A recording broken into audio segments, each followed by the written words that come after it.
time to meet our next potential fooler. I was born with one hand, and with parents who didn't see that as a disability. Anything I wanted to do, they said do it. They never stopped encouraging me. Magic was an even bigger challenge, but I had my dad as my mentor. He helped me learn the secrets and create routines. Instead of hiding my hands, I drew attention to them. Magic gave me the courage to say, look at me, this is who I am. And when I was 16 years old, my father passed away unexpectedly. I stopped doing magic entirely. I almost couldn't look at it. It was too much. Probably about 20 years after he passed away, my grandma said, I have something for you. It belonged to your father. This is my dad's magic box. He built it himself when he was a kid. When I inherited it, it was empty, but it was a message to me to fill that box, to bring back the magic Dad and I shared. So Penn and Teller, you're not the only team on stage tonight. You're up against Dad and me, and that's why I hope I just might be about to fool Penn and Teller. Please give a warm welcome for the amazing magic of Chris Canfield. Magic has always been in my life. My father started performing magic in the late 50s as a teenager in Chicago.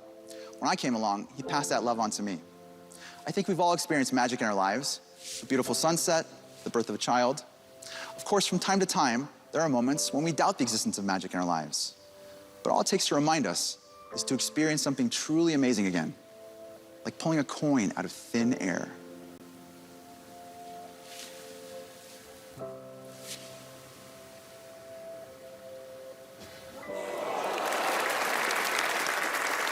Penn, Alyson, would you mind joining me at the table?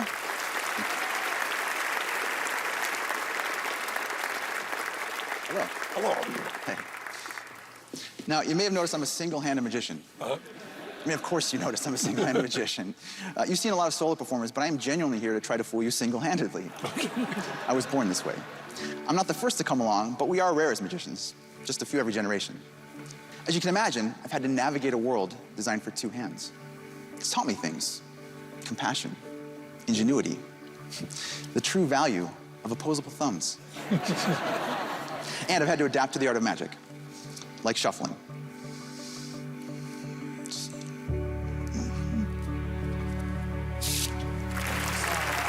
That's not showing off, that's actually the easiest way for me to shuffle a deck of cards. And then cutting. Let's see.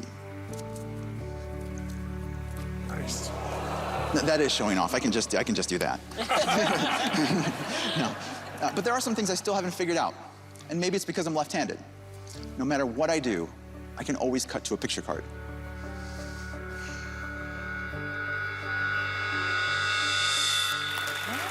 Actually, I can cut to all the picture cards, paired up by color.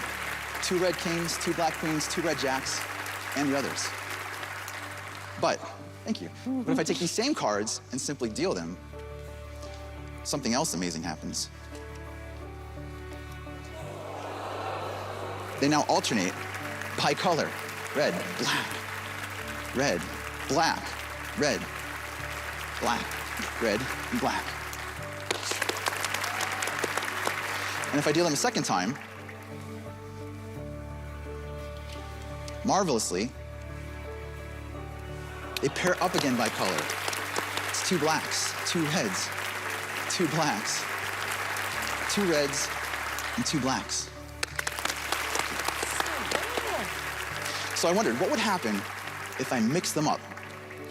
Would they still keep in order? Or would that be taking things too far? Sadly, it seems like this is the end of it. A queen and a king. Not a match. The next 2. Not a match. The next, king and a jack. You think there'd be at least one pair in here. Not a match.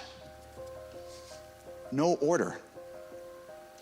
And for a moment, once again, we doubt the existence of magic. But if the 3 of us work together, maybe order can be magically restored. Penn, could you please use a sliver of your magic dexterity to square the cards and turn them face up?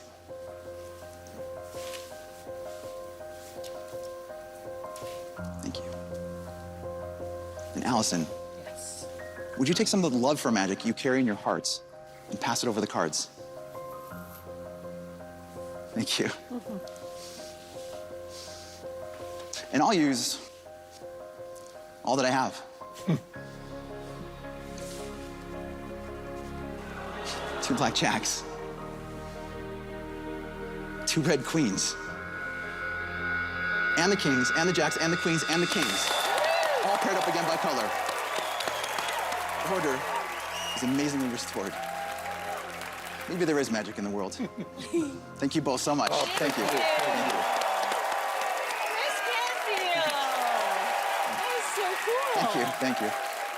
I love when I get the front row view. Oh, I love close-up. It's my favorite. Yeah. Absolutely, yeah. Do you feel like you're connected to your dad when you perform?